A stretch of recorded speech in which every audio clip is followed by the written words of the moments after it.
Shalom saudaraku, selamat pagi, selamat bergabung di acara Membangunkan Fajar pagi ini saudara. Dan pagi ini firman Tuhan akan saya beri judul saudara ya. Judul firman Tuhan hari ini, pagi ini adalah melihat tapi tidak percaya. Kisah iman yang tertunda. Wow, apa sih maksudnya? Ya, melihat tapi tidak percaya. Kisah iman yang tertunda. Baik, saudara, sebelum kita mendengarkan firman Tuhan, mari sekali lagi saya undang kita merendahkan hati menghadap kepada Tuhan. Bapa, terima kasih untuk kebaikan-Mu, anugerah-Mu. Kami merendahkan hati kami, datang ke hadirat-Mu. Bapa, sebentar lagi, khususnya hambamu ini, akan memberitakan kebenaran firman-Mu. Bapa, bicaralah lewat mulut bibir hamba, nyatakan apa yang menjadi isi hatimu, menjadi kerinduanmu Tuhan, nyatakan apa yang menjadi eh, pesan-pesan ilahi yang ingin kami cerna dan terutama kami lakukan. Roh Kudus, ambil alih hambamu, hamba minta karunia hikmat, pengetahuan, kebijaksanaan, terutama dalam penyampaian kebenaran firman Tuhan. Kami mau menyiapkan hati kami seperti tanah yang subur agar benih firman-Mu itu bisa tumbuh dan kami berbuah, berdampak bagi sekeliling kami. Tolong tutup bungkus, terutama Mbak Muni saat memberitakan kebenaran firman-Mu. Engkau yang berotoritas, wibawa ilahi ada atas hamba menyampaikan kebenaran firman-Mu. Dan kami sehati sepakat, kami patahkan setiap kuasa-kuasa benteng-benteng keakuhan manusia. Apapun yang menghalangi pemberitaan firman Allah dihancurkan di dalam nama Tuhan Yesus. Kami mohon belas kasihan-Mu Tuhan. Nyatakanlah kasih setia dan anugerah-Mu. Terima kasih Tuhan, terima kasih untuk segala kebaikan-Mu di dalam kehidupan kami. Terima kasih Bapak.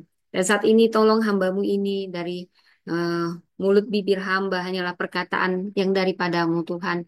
Hanya kebenaran firman-Mu yang disampaikan dan biarlah kebenaran itu memerdekakan kami dan biarlah juga memulihkan bahkan saat pemberitaan firman-Mu kami percaya firman-Mu ini, firman yang hidup yang berkuasa, mengubahkan kami, membuat hidup kami diberkati, berkemenangan, penuh anugerah di dalam nama Tuhan Yesus. Kami juga berdoa, Tuhan, yang sakit saat ini disembuhkan. Setiap anak-anak-Mu yang sakit disembuhkan, yang berbeban berat mendapatkan jalan keluar. Di dalam nama Tuhan Yesus kami berdoa. Amin, amin, amin. Saudara, tema kita berjudul melihat tapi tidak percaya. Kasih ataupun maaf, kisah iman yang tertunda. Kok jadi kasih? Kasih. Oke, firman Tuhan kita ambil dari Yohanes 20. Saudara, bila saudara punya firman Tuhan, saudara bisa membuka Yohanes 20 ya saudara ya. Yohanes 20. Mari kita baca Yohanes 20. Oh, oh. Saudara mohon maaf itu lagu-lagu hanya untuk sebagai ini ya pengantar ya saudara ya. Ya, Yohanes 20. Saya pakai Alkitab terjemahan baru ya saudara ya. Ayat Yohanes 20 ayat 1 sampai dengan 10. Perikopnya berjudul Kebangkitan Yesus. Selamat pagi Mas Joko ya.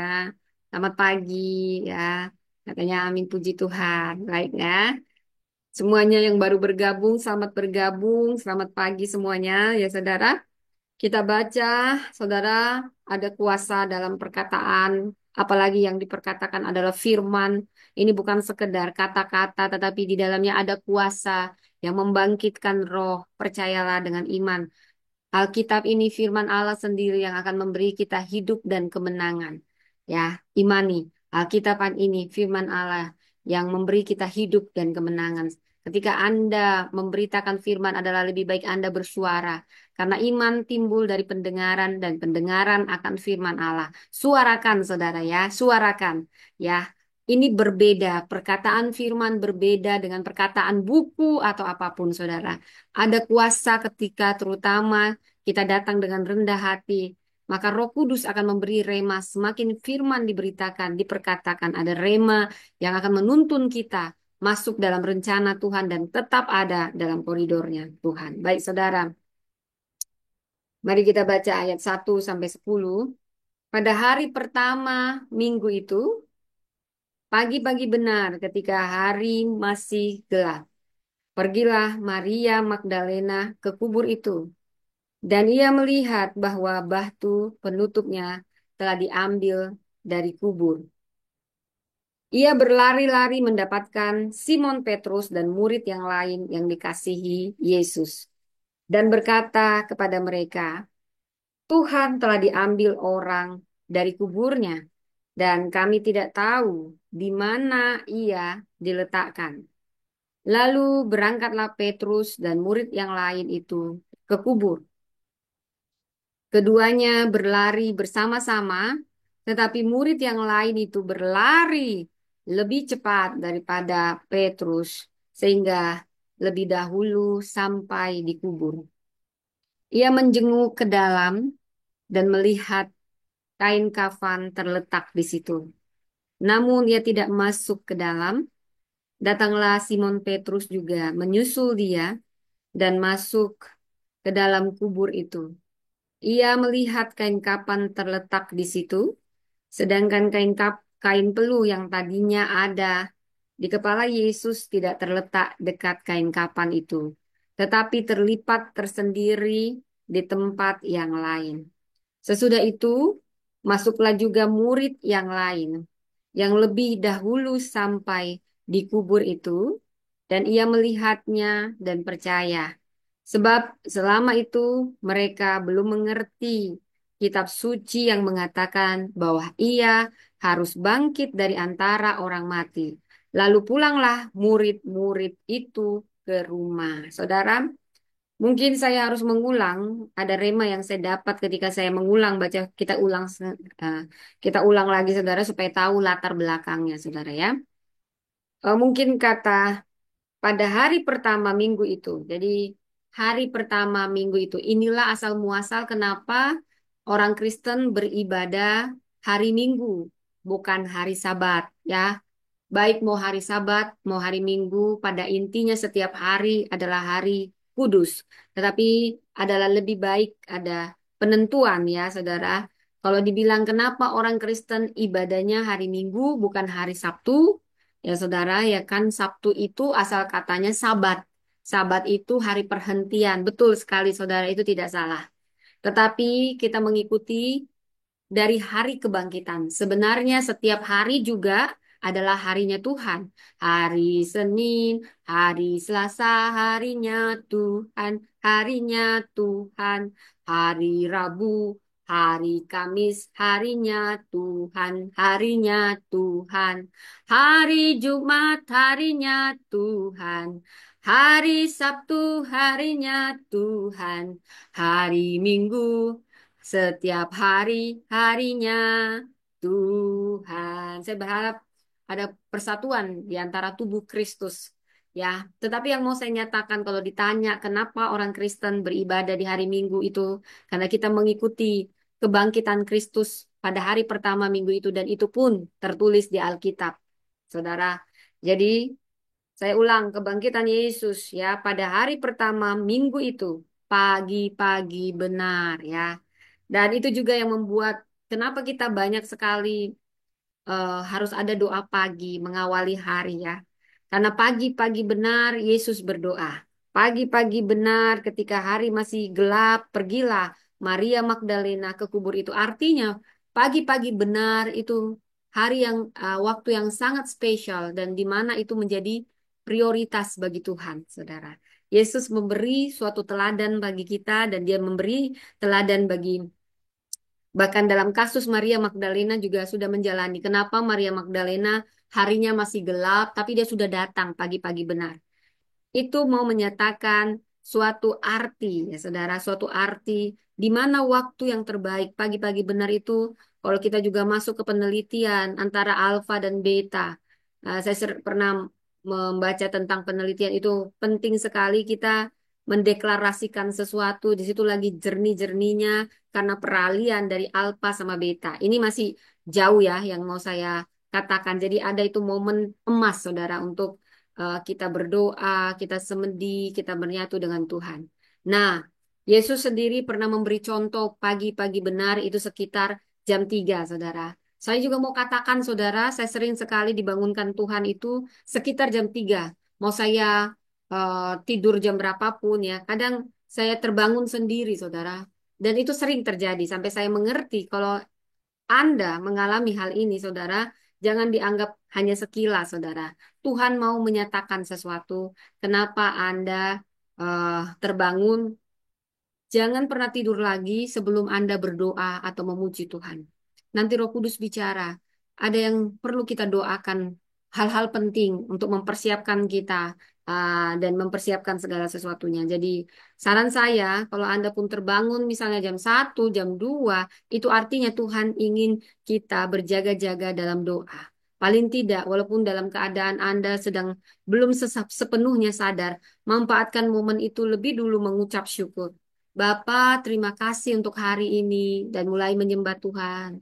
Engkau baik Tuhan, Engkau sangat baik, amat baik, luar biasa baik.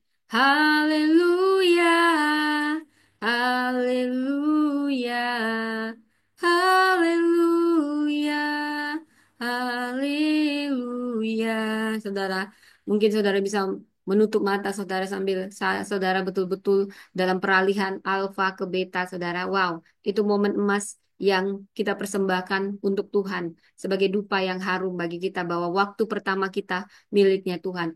Waktu pertama atau buah sulung kita ketika kita terbangun miliknya Tuhan. Bahkan kalau Tuhan membangunkan Anda kadang jam 1, jam 2, percayalah ada makna di situ. Jangan hanya sekedar melihat jam, oh masih jam 3, oh masih jam 2 tidur lagi. Nah, saudara, saya pernah melakukan itu, saudara.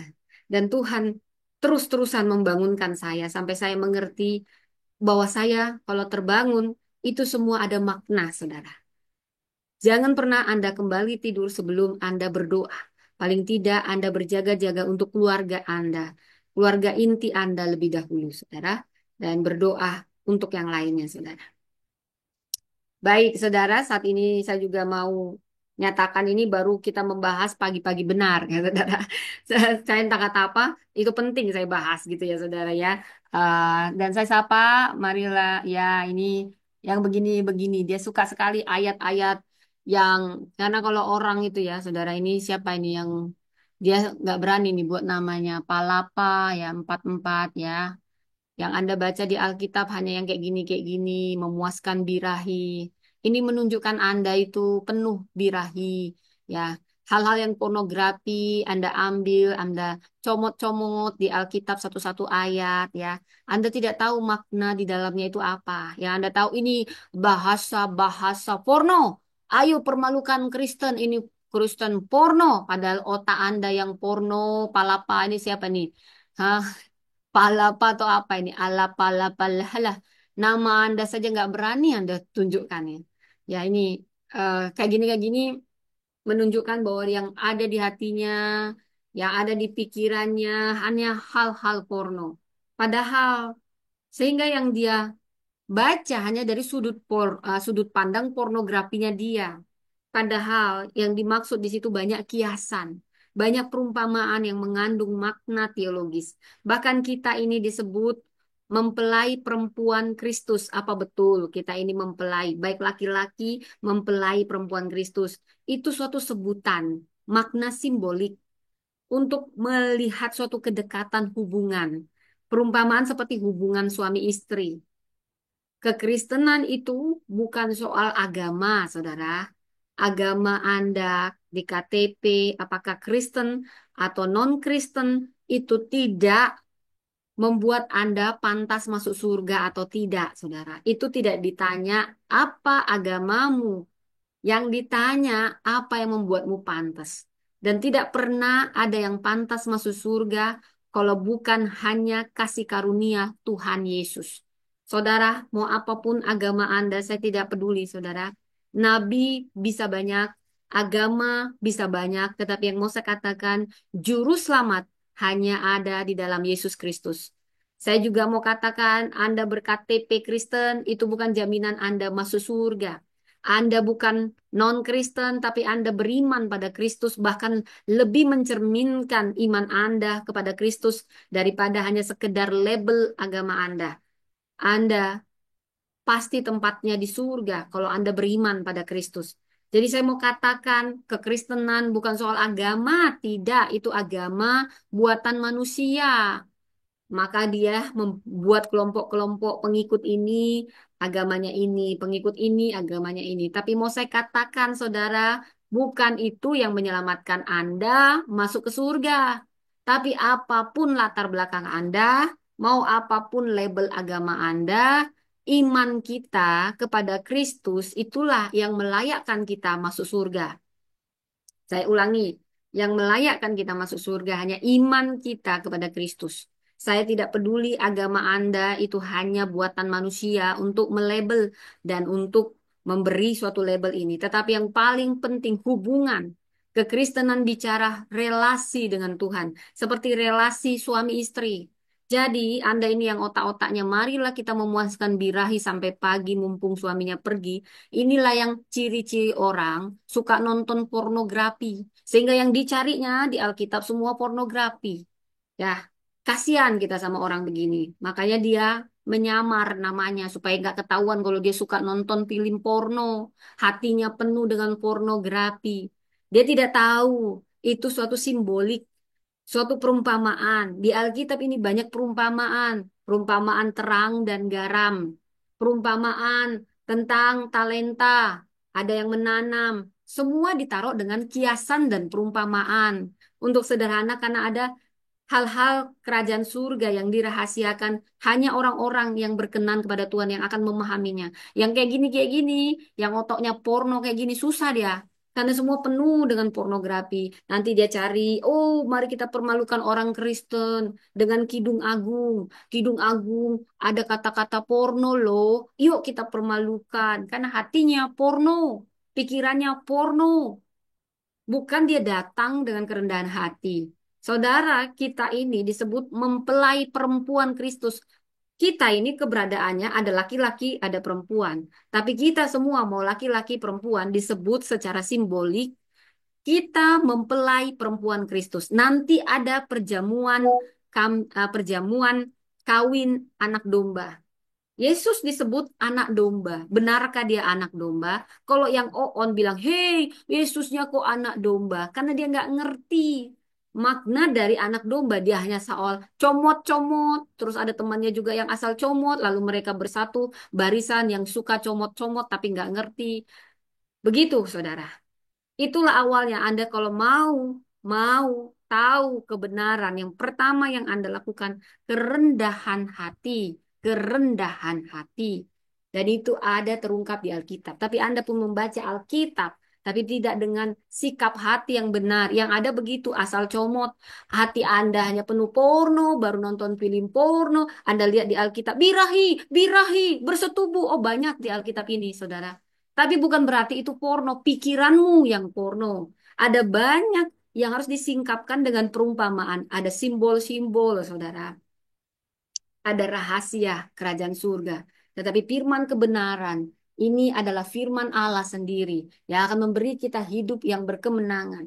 Saya mau katakan orang Kristen gak semua masuk surga, saudara. Dan orang non-Kristen bukan berarti tentu sudah masuk surga, saudara. Bukan Kristen non-Kristen yang menentukan kita masuk surga. Bukan amal Anda yang menentukan masuk surga. Mau saya katakan, kita semua pantas karena dipantaskan Tuhan oleh kasih karunia-Nya, oleh anugerahnya. Karena itu dia datang ke dunia ini. Dan saya mau katakan bagi Anda-Anda yang sering sekali mencemooh orang Kristen di sini, kalau Anda memang betul-betul eh, beragama, ya, gunakanlah ajaran agama Anda, tunjukkan Anda beragama.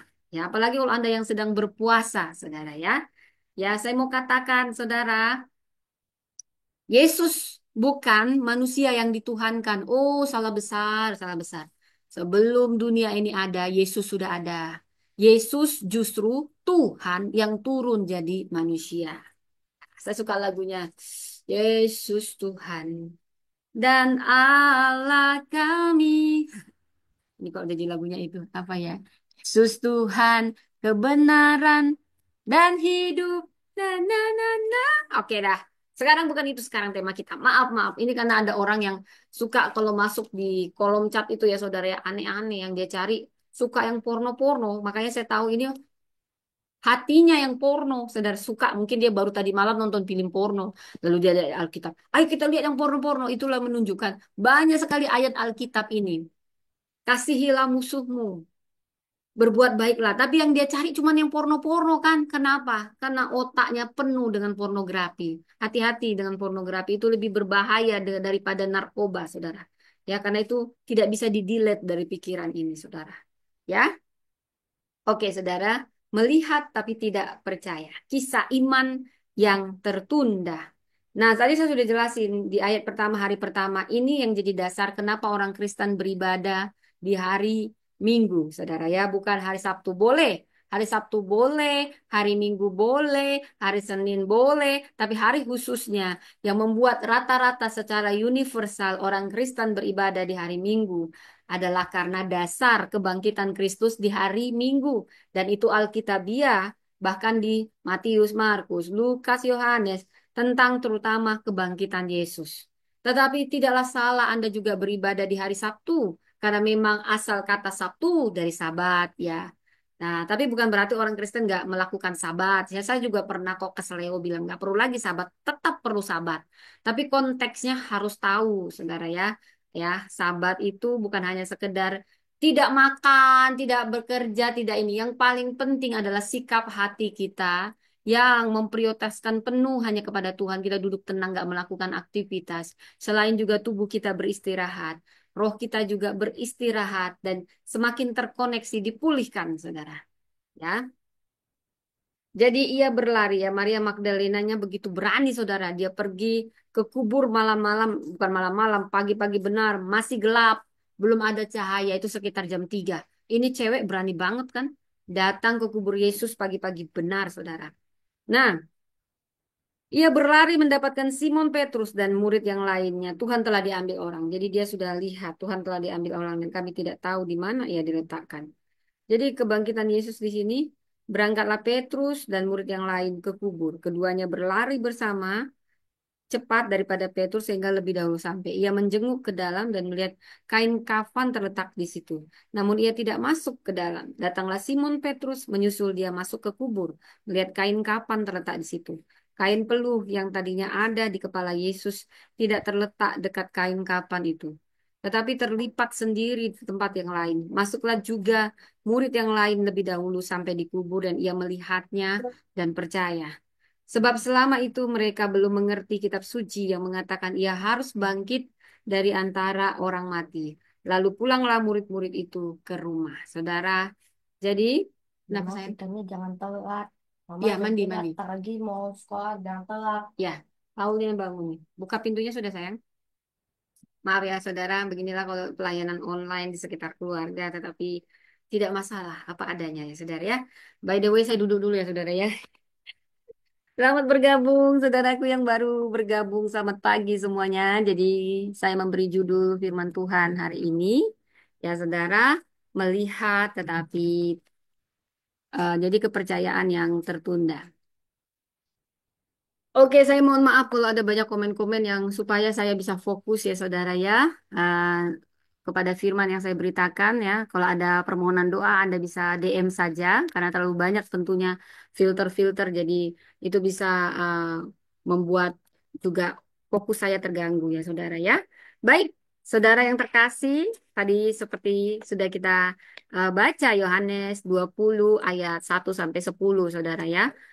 Saya memberi judul melihat, melihat, melihat, tapi tidak percaya. Ya ampun kalau orang tidak percaya karena dia tidak melihat. Tetapi yang mau dinyatakan di sini ada pesan teologi yang tinggi, saudara. Kau sudah lihat, tapi kau nggak percaya.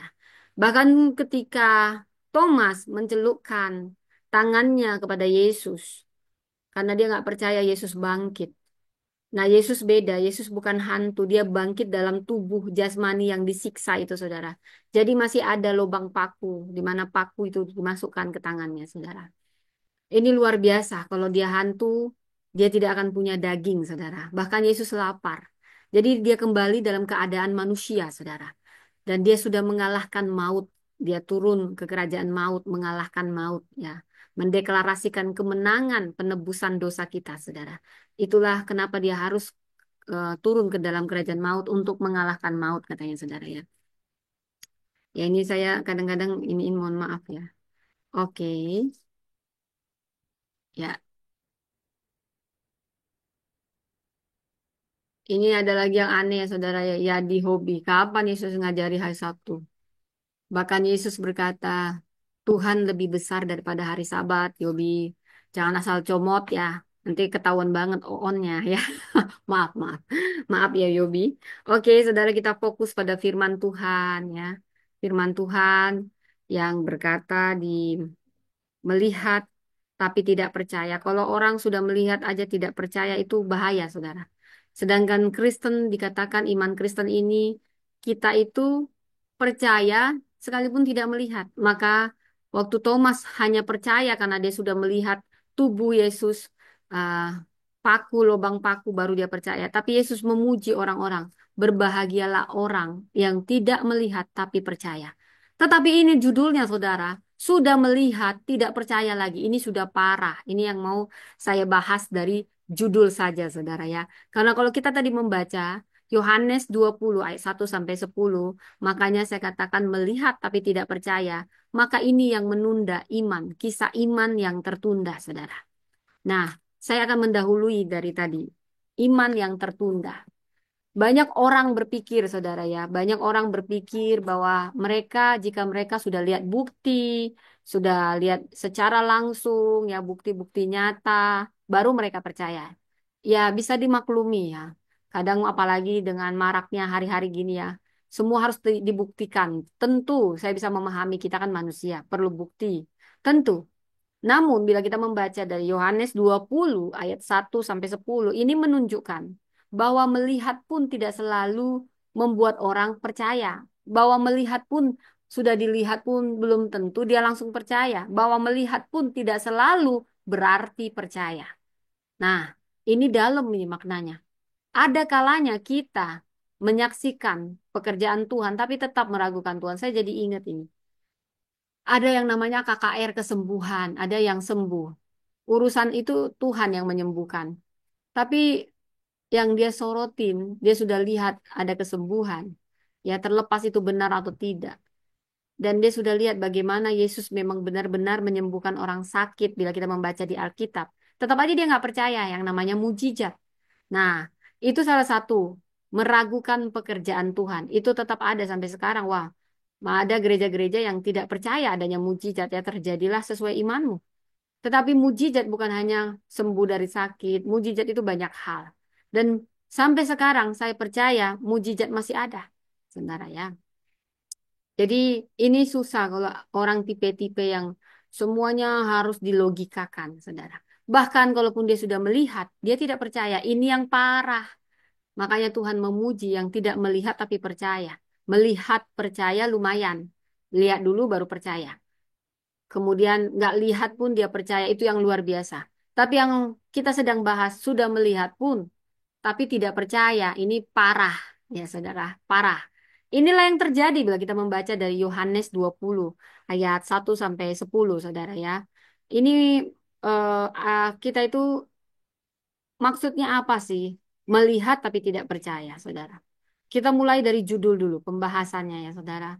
Istilah melihat tapi tidak percaya ini menggambarkan kondisi di mana seseorang sudah menyaksikan ya, menyaksikan suatu peristiwa ya, peristiwa tetapi hatinya masih dipenuhi dengan keraguan. Dalam Yohanes 20 ayat 1 sampai 10, para murid sudah melihat kubur Yesus kosong. Kain kapannya tertata rapi. Nah ini ingat, Yesus itu rapi. Dia bangkit aja, dia sedang mengajarkan kita kerapian, saudara. Ya, jadi orang Kristen jangan ada yang nggak rapi. Yesus saja bangkit, dia itu langsung merapikan kain kapannya. Nah, kita ini kalau bangkit dari tempat tidur aja, rapikan dulu tempat tidur Anda. Bahkan segitunya Yesus memberi kita teladan tentang kasih, keseimbangan dengan kerapian ya saudara. Ya ini sebelum lewat ayatnya, maksudnya saya ungkapkan lagi, saya ingatkan saudara. Sembari saya minum ya saudara ya.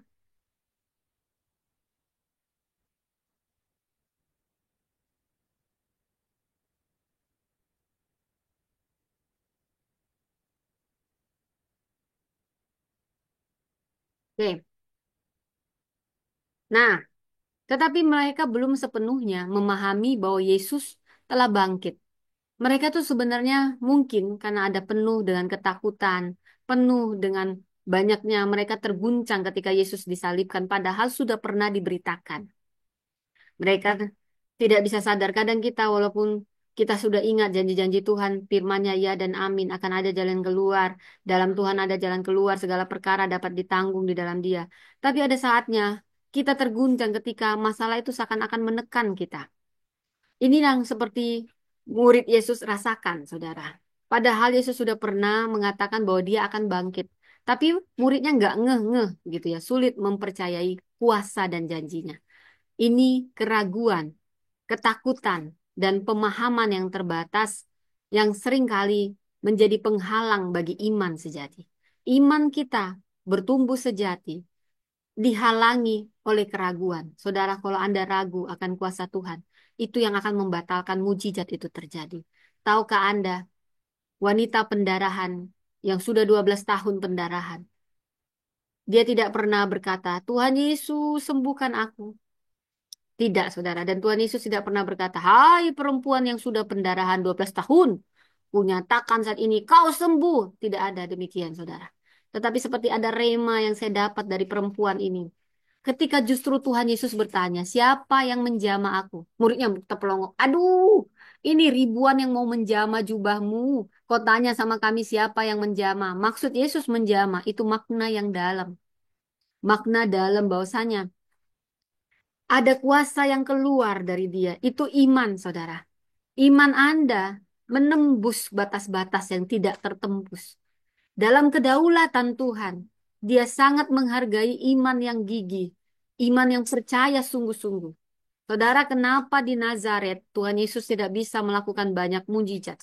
Karena mereka sudah melabel Tuhan Yesus dari dulu. Sehingga mujizat tidak terjadi. Yang menjadikan penghalang kita mengalami mujizat adalah keraguan. Saat keraguan itu ada, maka mujizat batal, saudara. Tetapi seperti perempuan 12 tahun yang dia tidak pernah teriak, Yesus sembuhkan aku. Tapi yang dia tahu, asalku jama jubah jumbanya itu dengan iman. Apa itu iman? Iman itu percaya sebelum melihat asalku jama jubah jumbanya, aku pasti sembuh. Dia belum melihat kesembuhan, tapi dia sudah percaya, itulah iman. Iman itu percaya sebelum melihat.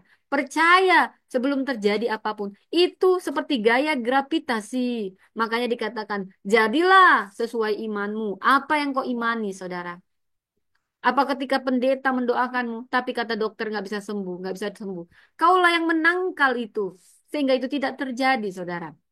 Saya tidak katakan bahwa orang yang sudah didoakan pun dia tetap mati berarti dia tidak beriman. Saya tidak katakan demikian. Semua ada kedaulatan Tuhan. Yang saya mau katakan, saudara, iman itu percaya. Dan iman itu hanya bisa hanya dengan iman. Makanya ditanya Tuhan, adakah iman di dunia ini, saudara? Iman itu yang menarik, seperti narik gaya gravitasi. Maka terjadilah sesuai yang kita imani. Tetapi itu dihambat oleh keraguan kita, ketakutan kita, pemahaman kita. Ini yang menjadikan penghalang iman sejati kita, saudara. Dan ada pertanyaan, mengapa melihat tidak selalu membawa kepada percaya? Banyak. Melihat tidak otomatis membawa seseorang kepada iman yang teguh. Nah, ada alasan, saudara, kenapa iman kita bisa tertunda walau seseorang sudah melihat tanda-tanda kebesaran Tuhan. Ada banyak, saudara. Pertama, pengertian yang belum penuh. Ya, Yohanes 20 ayat 9 menyatakan bahwa para murid belum mengerti kitab suci yang mengatakan bahwa Yesus harus bangkit dari antara orang mati. Melihat kubur kosong, tetapi tanpa pemahaman yang mendalam, saudara. mereka belum bisa sepenuhnya percaya. Iman yang teguh itu perlu pengertian. Pengertian yang bagaimana? Yang berasal dari firman Tuhan. Karena sekalipun mereka melihat tapi tidak mengerti, maka pengertiannya belum penuh, saudara.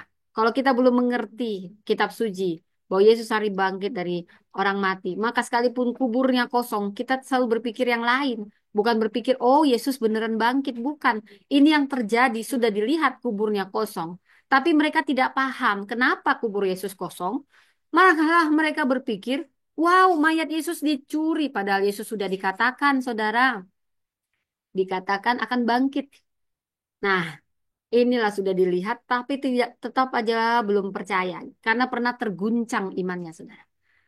Karena hatinya masih penuh. Yang kedua, penyebab seseorang itu sudah melihat pun tapi tidak percaya. Ada hati yang masih dipenuhi keraguan. Seperti Petrus, saudara, banyak orang butuh waktu. Tidak semua orang cepat percaya. Itu realitanya dan butuh waktu untuk memproses pengalaman mereka. Mereka sekalipun sudah melihat kebesaran Tuhan, saudara, tetapi ada pergumulan di dalam hati mereka, keraguan yang seringkali menjadi penghalang ya, saudara ya. Ya, menjadi penghalang. Ya, keraguan ini yang menjadi penghalang iman sejati. Yang ketiga, sekalipun sudah melihat tapi tidak percaya, itu karena ada pengalaman pribadi yang memang perlu untuk membuka mata iman. Maria Magdalena lihat kubur kosong, tetapi menangis, masih menangis, karena mengira tubuh Yesus telah dicuri, saudara. Hanya saat Yesus memanggil namanya, barulah ia benar-benar percaya, saudara ya. Ini menunjukkan bahwa setiap orang memiliki perjalanan iman yang unik. Dan seringkali pengalaman pribadi dengan Tuhanlah yang membuka mata iman kita sepenuhnya. Kalau kita ngalami Tuhan, nggak perlu Anda hanya tahu teori Tuhan, teori Tritunggal, teori ini, tetapi paling malang kalau kamu nggak pernah ngalami Tuhan. Tetapi kalaupun kau nggak ngerti Tuhan itu bagaimana, karena memang kodratnya beda, kita nggak bisa menjalankan Tuhan. Karena kita di bawah kodrat Tuhan jauh banget, kita ini seperti sebutir debu, saudara. Jadi wajar kalau kita nggak paham menjelaskan Tuhan. Siapa kita? Emang kita lebih paham dari Tuhan. Tentu tidak ada yang sempurna yang bisa menjelaskan Tuhan. Jalannya aja nggak terselami.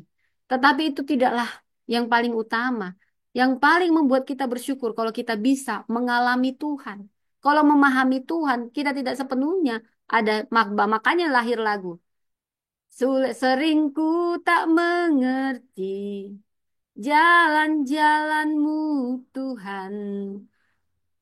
Nah, nah, nah, nah, nah, nah, nah, nah, nah, nah. Nah, itu artinya apa ya, saudara? Walaupun lagu saya nggak perfect ya, mungkin dalam hati lebih baik suaramu memang bagus, tapi lebih bagus kamu tidak bernyanyi. Ya, saya paham, saudara ya.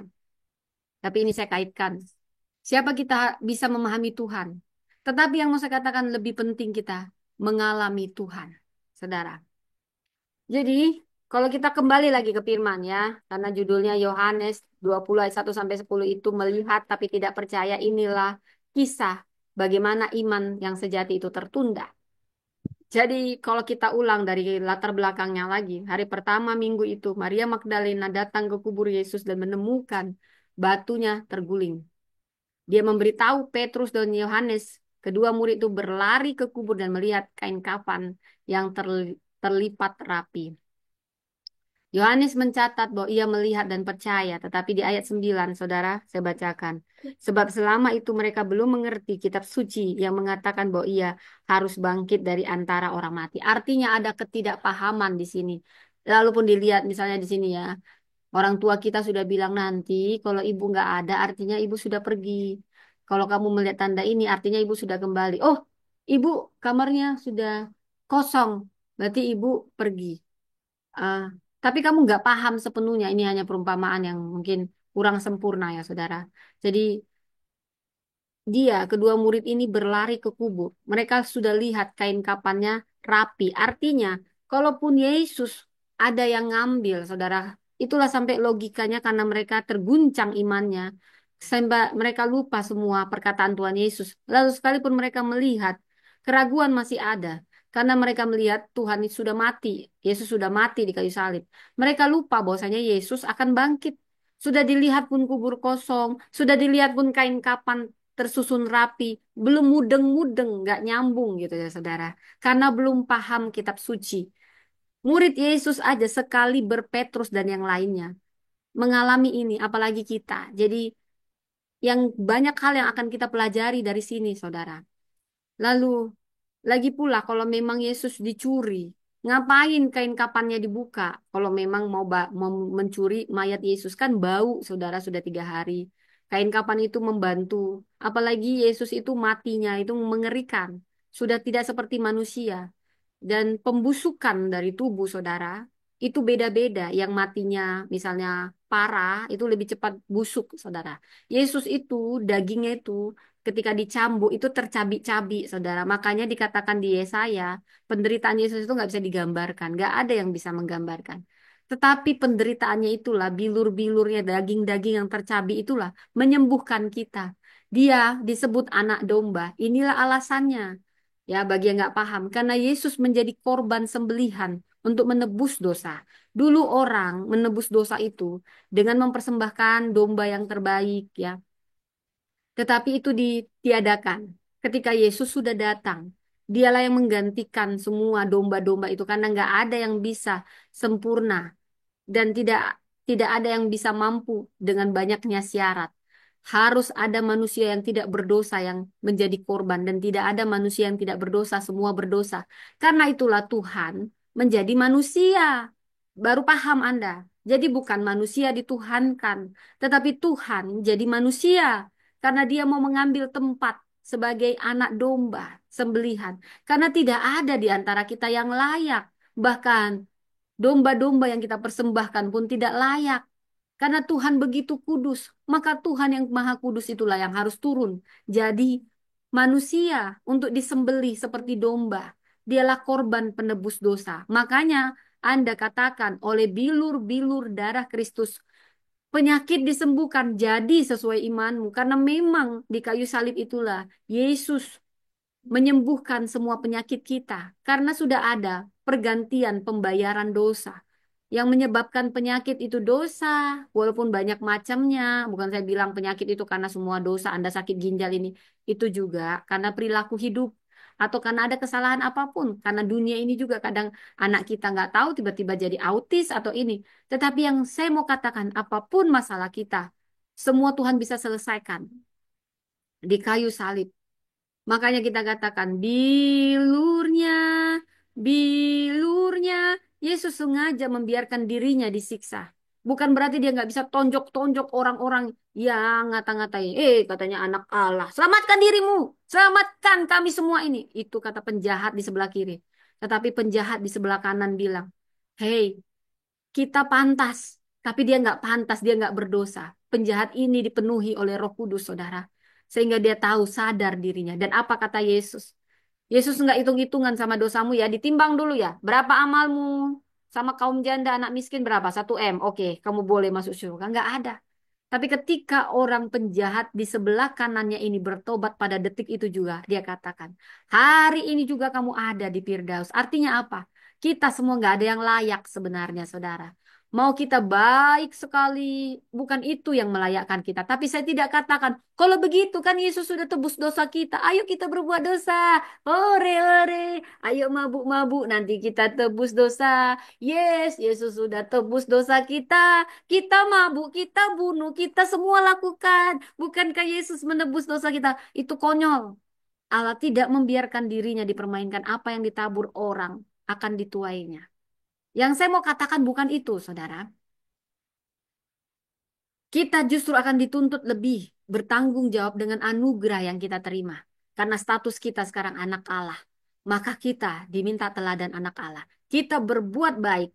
Bukan supaya kita masuk surga. Tetapi karena rasa syukur kita sudah diselamatkan, saudara. Oh, perbuatan baik kita tidak pernah membuat kita layak, saudara. Tapi bukan berarti artinya, gak usah buat baik. Gak usah buat baik. Yesus sudah mati. Yuk, yuk kita hina orang Kristen yuk. Itu banyak sekali nanti dicat-cat itu. Hei orang-orang yang sudah ditebus Yesus. Yuk mari kita dugem.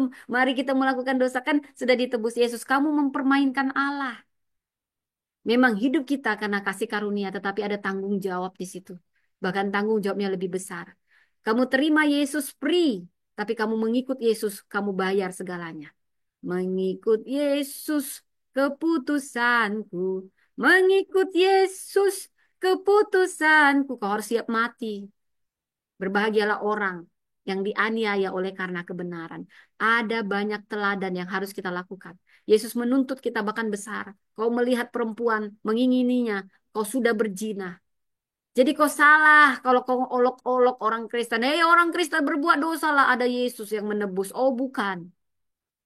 Kita melangkah dari kemenangan, tetapi ada tanggung jawab untuk anugerah itu. Yesus memberi teladan, kalau kau ingin menjadi pengikutku. Apa kata Yesus?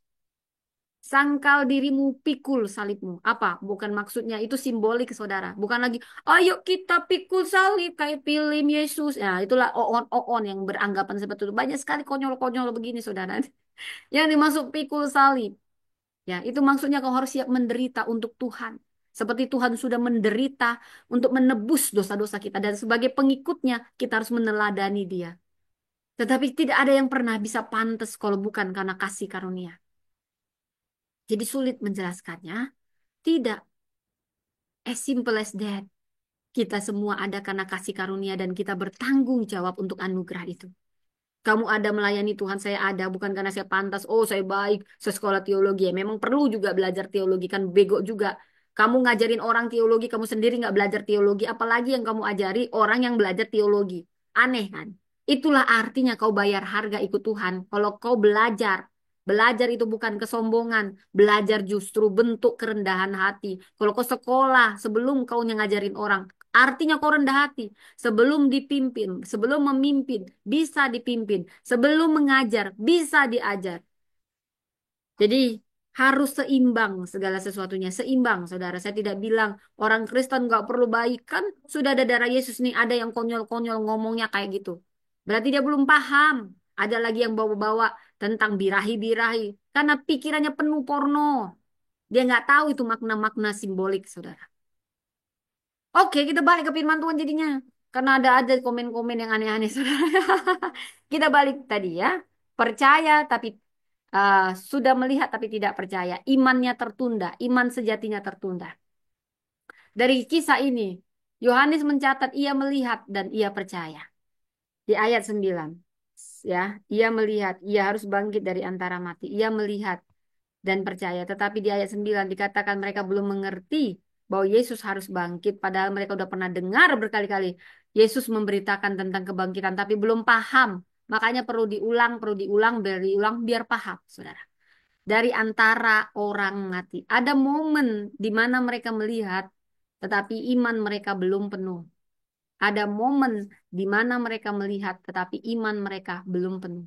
Saudara, ada tiga pesan ilahi dari Yohanes 20 ayat 1 sampai 10 ini. Iman, yang pertama, iman itu tidak hanya berdasarkan penglihatan. Saudara, kalau iman berdasarkan penglihatan bukan iman. Hidup kita karena percaya, bukan karena melihat. Itulah iman, saudara. Anda percaya dulu, Anda percaya walaupun Anda belum tahu siapa Yesus, belum tahu. Anda kan nggak pernah lihat Yesus secara langsung, walaupun ada beberapa yang melihat Yesus secara langsung, itu kasih karunia, saudara. Banyak orang ingin melihat tanda sebelum percaya, itu wajar, apalagi orang-orang yang penuh dengan logika. Ya semua pasti minta tanda, mana tandanya, mana tandanya, itu wajar, itu berarti dia orang yang memang teliti. Tetapi yang mau saya katakan, Yesus berkata lebih lagi dalam Yohanes 20 ini. Bahkan Yohanes 20. Karena engkau melihat aku, engkau percaya. Berbahagialah mereka yang tidak melihat namun percaya. Bila kita melompat dari Yohanes 20 sampai ke ayat 29. Walaupun topik kita dari 1 sampai 10. Tetapi ini memenuhi untuk penjelasan. Tentang sekalipun Anda melihat tetapi tidak percaya juga. Ini yang menunda iman sejati terjadi. Makanya Yesus menekankan Thomas, setelah Thomas melihat jari Yesus, tangannya yang berlubang paku baru dia percaya.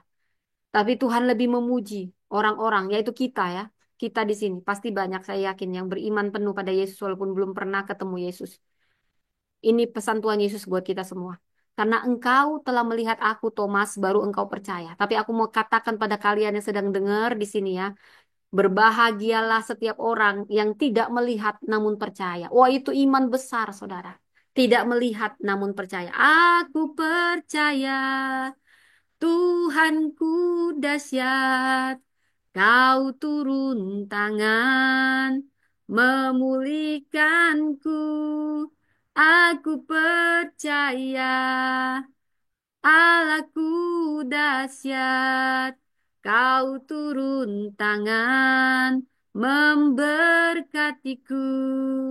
Aku percaya Tuhanku dahsyat, kau turun tangan memberkatiku. Aku percaya Allahku dahsyat. Kau turun tangan, saudara mungkin lagi-lagi balik memberkati, tetapi maklum ya kalau lagunya saudara ya. Tapi hatiku yang percaya sepenuhnya pada Tuhan sebelum aku melihat. Karena itulah kita ada di sini dan kita percaya bahwa Tuhan ada suatu saatnya akan datang di awan-awan dan menjemput kita. Itulah iman saudara. Walaupun banyak juga yang namanya orang Kristen, tapi banyak yang nggak percaya mujizat, tapi saya percaya. Bahkan sekalipun saya tidak melihat mujizat atau kesembuhan, saya tetap percaya. Tuhan, saya tetap percaya padamu. Walaupun aku punya banyak masalah, aku percaya kuasamu tetap besar, tetap sama. Itu iman, saudara. Itu iman, saudara. Ketika kau tetap percaya pada Tuhan. Mungkin ada orang, ngapain kau percaya terus sama Tuhan? Nah, kapan Tuhan jawab doamu? Kapan Tuhan jawab doamu? Tapi kau tidak pernah lulu menunggu waktunya Tuhan. Waktu Tuhan pasti yang terbaik. Walau kadang tak dapat dipahami. Saudara, itu yang saya buat-buat, tapi saya mau menyatakan, saudara, itulah iman. Dan Tuhan berkata di ayat 29, berbahagialah mereka yang tidak melihat namun percaya. Itulah iman, saudara. Yesus sedang berbicara bagaimana murid-murid pun yang sudah 3,5 tahun melihat banyak kuasa Tuhan.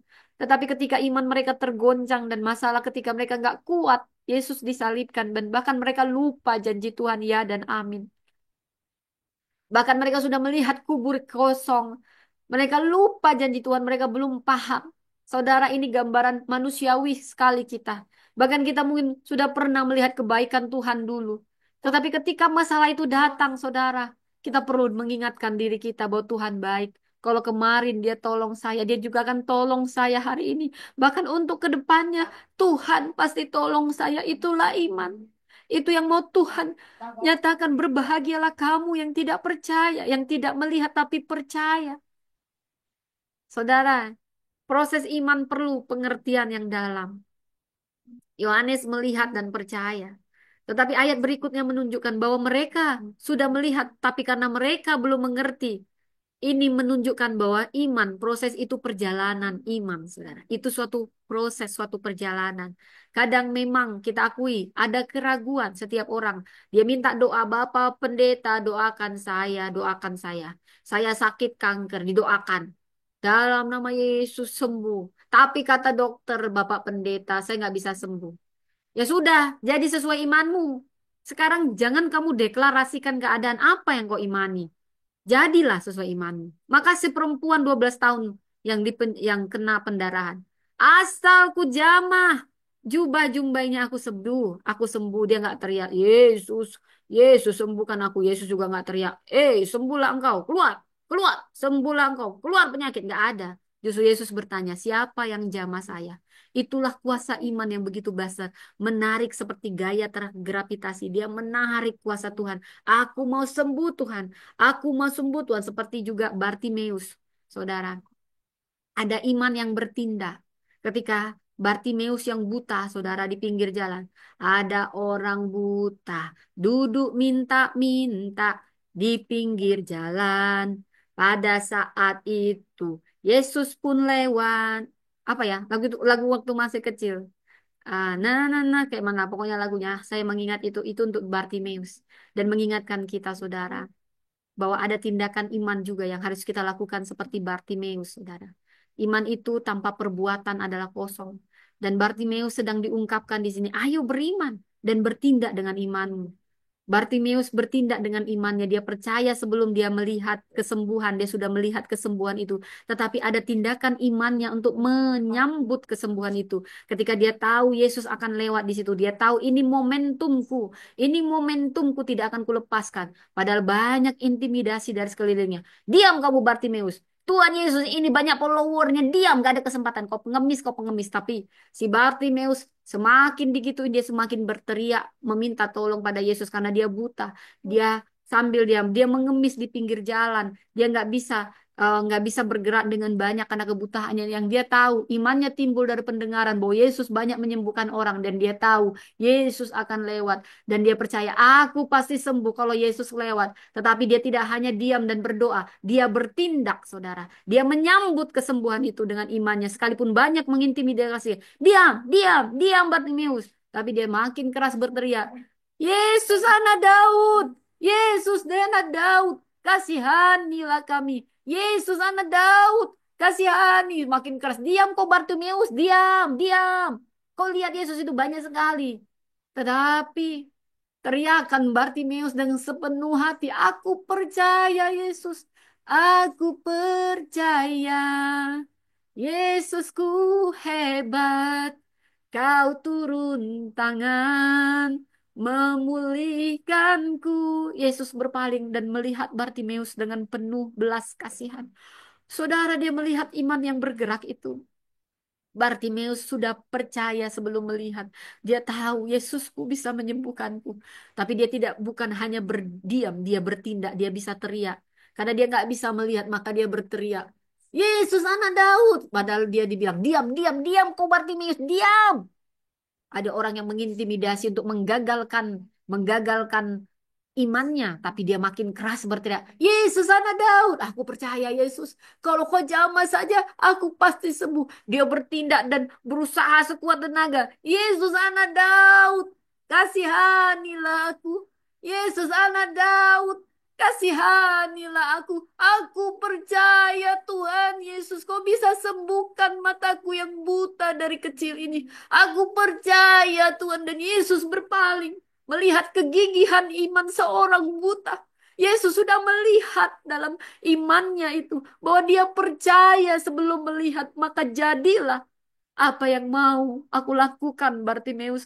Aku mau sembuh. Yesus sudah melihat kesembuhan itu. Bartimeus sudah melihat kesembuhan itu di alam roh. Dan dia dengan gigi meraihnya dengan iman. Ada tindakan iman. Aku mau sembuh Tuhan. Yesus sudah melihat, oh ini imannya besar dan tidak ragu sama sekali. Jadilah dan sembuh, saudara. Saudara, dia belum melihat kesembuhan, tapi sebenarnya dia sudah percaya.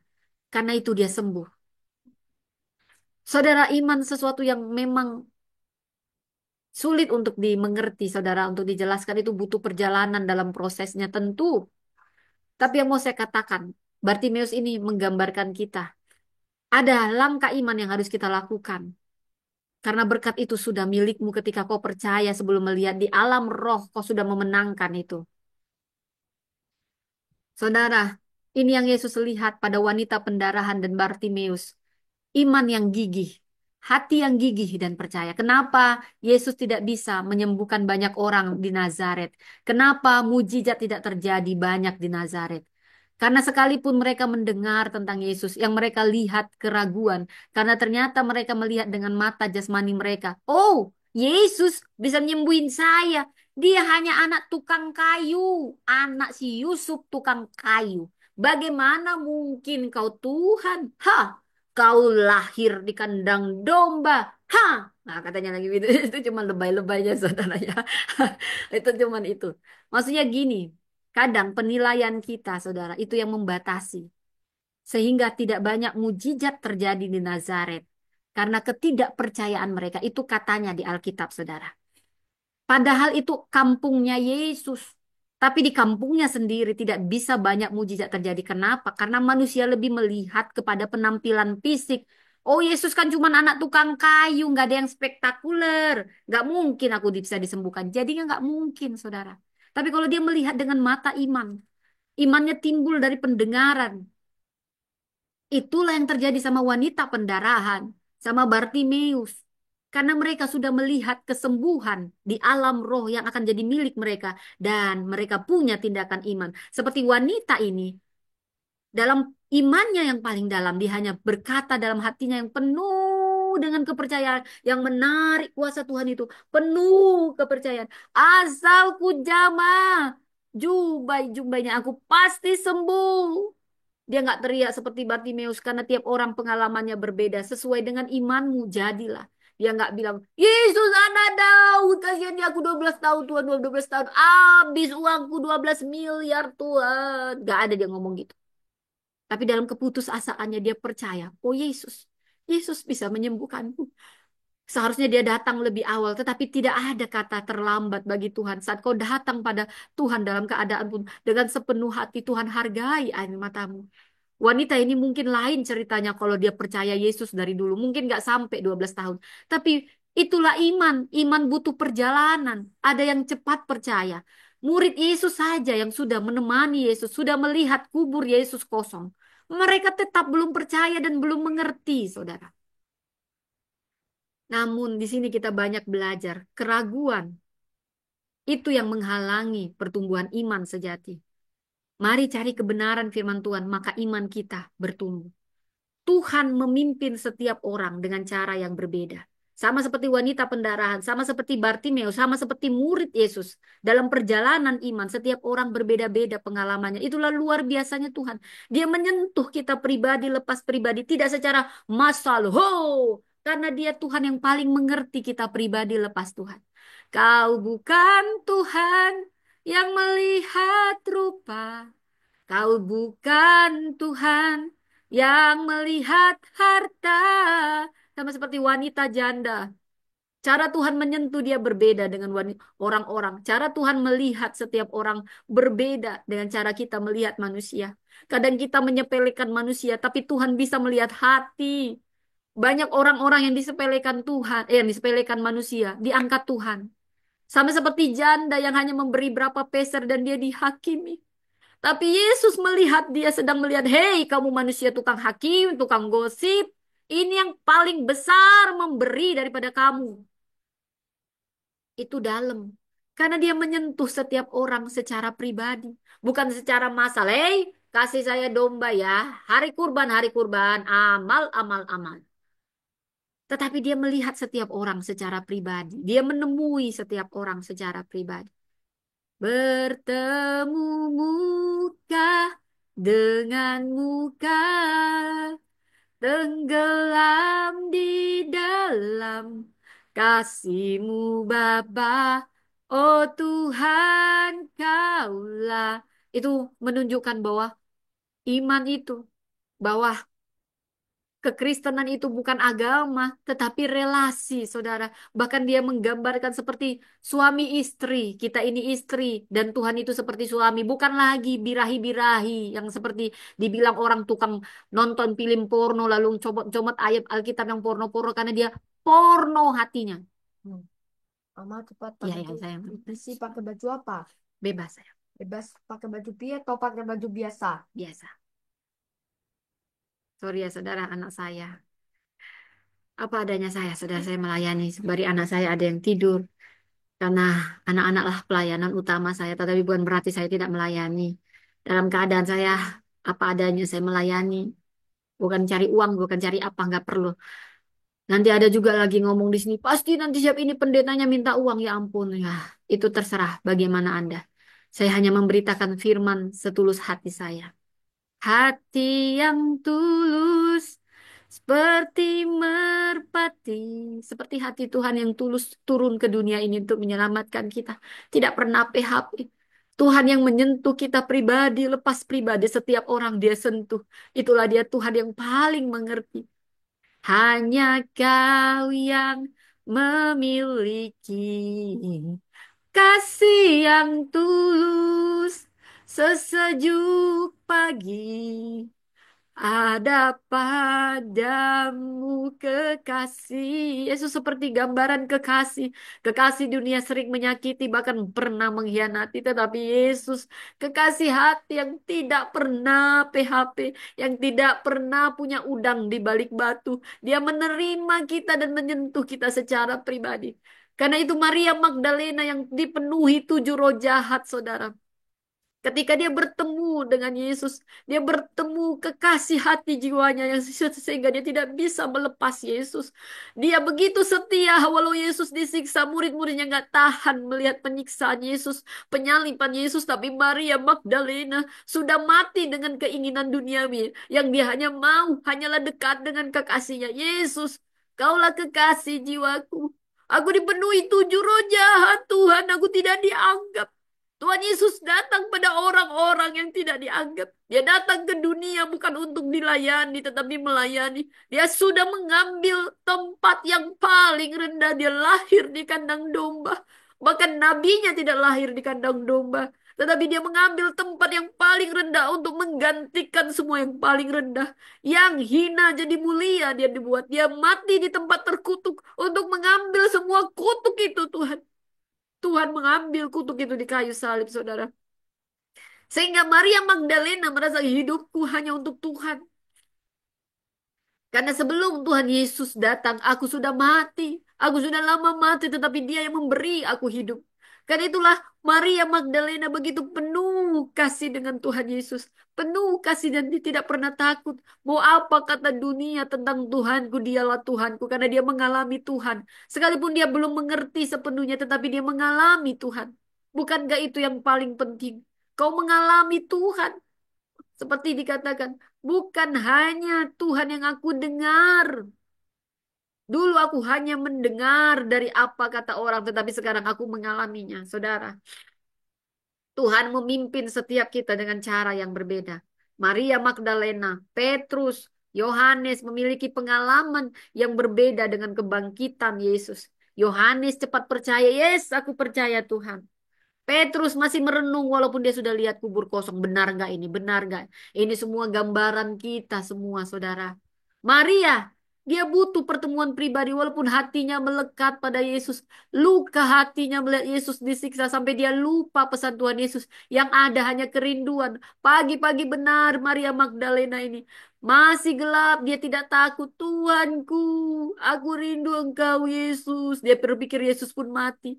Tetapi dia setia, yang dia punya hanyalah kesetiaan. Ada orang yang setia sampai mati walaupun dia tidak mengerti. Tetapi Tuhan datang menghampiri kita dengan semua kekurangan kita. Kitalah Yohanes yang bisa mudah percaya mungkin di antara kita. Kitalah yang Petrus yang tetap meragukan Tuhan walaupun kita sudah melihat. Kitalah Maria walaupun mungkin kita begitu mengasihi Yesus, tapi ada kalanya kita butuh pertemuan pribadi itu dengan Yesus supaya kita benar-benar mengerti. Bahkan Maria Magdalena berpikir bahwa Yesus yang sedang bicara sama dia hanyalah penjaga taman dan dia begitu sedih. Yesus, kau mati. Kau yang melepaskan aku dari 7 roh jahat ini. Sampai ketika Yesus berkata, Maria, dia menyentuh Maria secara pribadi. Baru dia tergelap. Oh Tuhanku, Rabuni, kau Tuhanku selama ini. Luka hatinya membuat menutup hatinya bahwa yang bicara itu Tuhan. Sampai Tuhan menyentuh dia secara pribadi. Bertemu muka dengan muka. Tenggelam di dalam kasih-Mu Bapa. Kita punya pertemuan pribadi kita dengan Tuhan. Ketika Maria dipanggil seperti Tuhan memanggil kita dengan sentuhan pribadinya. Setiap kita ditemui dengan cara yang berbeda. Karena kita unik dan Tuhan tidak pernah menyamakan kita sama rata. Dia ingin kita mengalami pribadi dia secara pribadi. Maria itu panggilan pribadi Yesus kepada Maria yang membuat dia, oh Tuhanku, kau Tuhanku, itu nama untuk aku, itu cara Tuhan memanggil namaku. Saudara, semua murid-murid Yesus ini adalah gambaran kita semua. Ini butuh pertemuan pribadi untuk kita mengerti.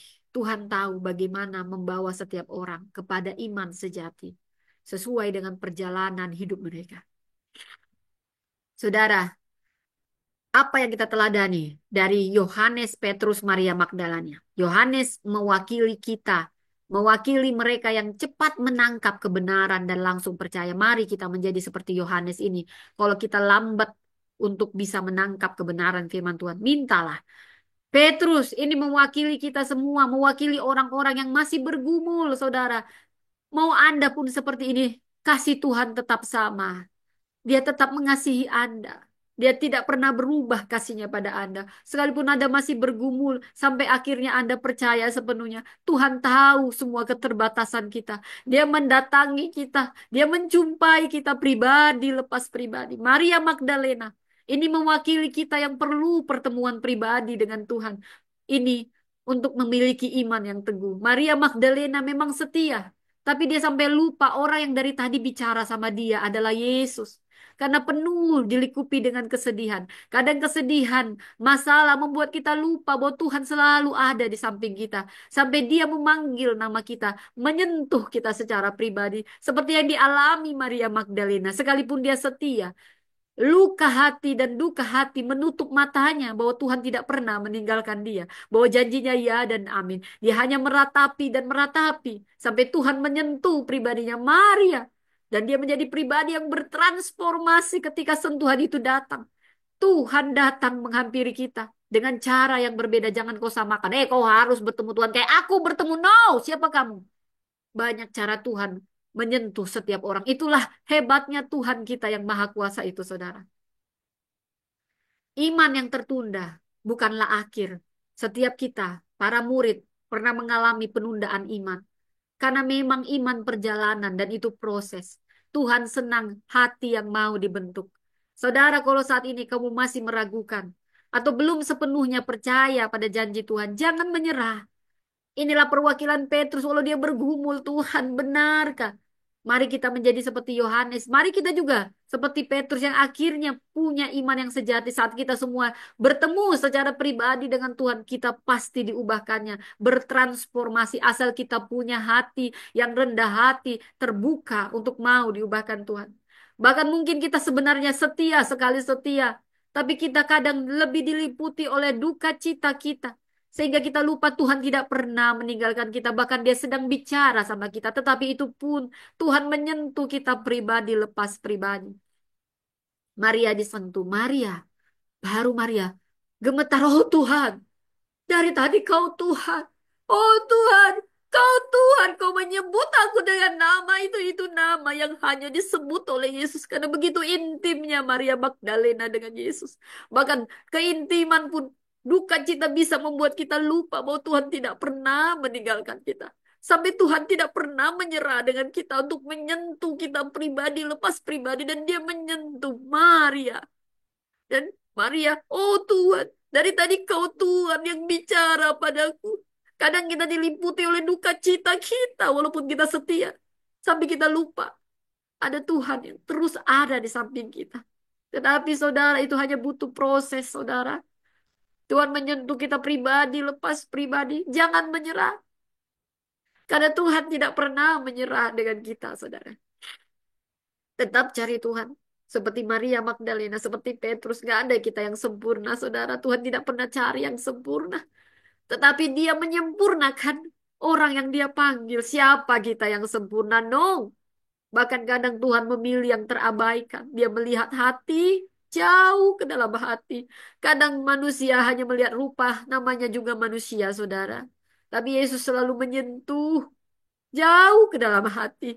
Bahkan yang gak pernah dianggap, dia anggap mulia semua kita berharga di hadapannya. Sebab hidup kita ini adalah hidup karena percaya, bukan karena melihat. 2 Korintus 5 ayat 7. Jangan biarkan iman kita tertunda selamanya. Mari kita melihat bukan sekedar melihat, tetapi benar-benar percaya. Amin. Dan saudara, mari kita berdoa. Terima kasih Tuhan. Kami percaya walaupun kami belum melihat. Tolonglah kami, sentuhlah kami. Bapa, sentuh hatiku, ubah hidupku menjadi yang baru, bagai emas yang murni. Kau membentuk bejana hatiku, Tuhan. Kamilah orang-orang yang ingin kau bentuk. Kamilah Yohanes yang harus melihat baru percaya. Kamilah Petrus yang bergumul dengan keraguan kami baru percaya dalam perjalanan iman kami. Kamilah juga Maria Magdalena yang butuh kau sentuh secara pribadi. Sentuhlah pribadi, lepas pribadi saat ini. Saat kami meragukan bahwa firman-Mu ya dan amin Tuhan. Kami mau percaya sekalipun tidak melihat. Bukan melihat tapi tetap tidak percaya. Tetapi justru kami mau bertransformasi, kami mau katakan kami percaya. Seperti firman-Mu berkata, berbahagialah yang tidak melihat namun percaya. Kami mau belajar untuk itu Tuhan. Ajari kami. Di dalam nama Tuhan Yesus berkati saat ini siapapun Anda yang sedang sakit. Percayakah engkau bilur-bilur darah Kristus menyembuhkan? Angkat tanganmu. Siapapun kau yang sedang sakit, katakan, Tuhan aku percaya. Oleh bilur-bilur darah Kristus aku sudah sembuh. Kristus sudah turun meninggalkan tahtanya untuk menebus kita. Dan oleh bilurnya penyakit kita sudah sembuh. Jadilah sesuai imanmu. Kau yang merindukan keturunan, katakan dengan penuh iman, Tuhan terima kasih. Mulai ucapkan syukur. Seakan-akan kau sudah melihatnya dan percaya sekalipun kau belum melihat. Kau sudah melihat di alam roh. Dan jadilah sesuai iman. Baik Tuhan, kami sudah selesai. Mari kita doa-doa yang diajarkan Tuhan Yesus. Doa Bapa kami. Bapa kami yang di surga. Dimuliakanlah namamu, datanglah kerajaanmu, jadilah kehendakmu di bumi seperti di surga. Berilah kami pada hari ini makanan kami yang secukupnya dan ampunilah kami akan kesalahan kami. Seperti kami juga mengampuni yang bersalah kepada kami. Dan janganlah membawa kami ke dalam pencobaan, tetapi lepaskanlah kami daripada yang jahat. Terimalah berkat Tuhan, saudaraku, dimanapun kau yang berada. Tuhan menghadapkan wajahnya kepada kita. Tuhan menyinari kita dengan kasih karunia. Diberkatilah keluarga kita. Diberkatilah anak cucu kita. Bisnis usaha kita apapun yang kita kerjakan dibuat Tuhan berhasil bagi kemuliaan namanya. Bapa, terima kasih.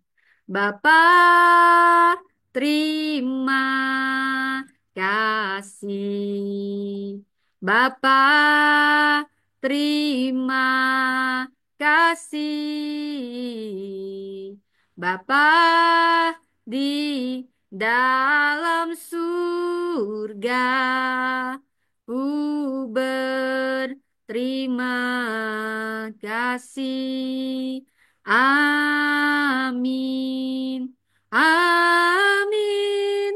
Amin. Amin. Amin, amin, amin. Terima kasih bagi Anda yang masih stay tune di sini. Sekian kebenaran firman Tuhan. Tetaplah menjadi orang-orang yang beriman. Iman itu percaya sebelum melihat, saudara. Ya, kita akan jumpa lagi di pertemuan berikutnya di hari Selasa nanti. Saya mohon maaf ada perkataan atau apapun yang mungkin tidak sempurna. Ah, Mohon dimaafkan, saudara ya. Dan selamat beraktivitas sepanjang hari ini. Beri yang terbaik itu sebagai pelayanan kita. Ya, bagi kemuliaan nama Tuhan. Tuhan memberkati.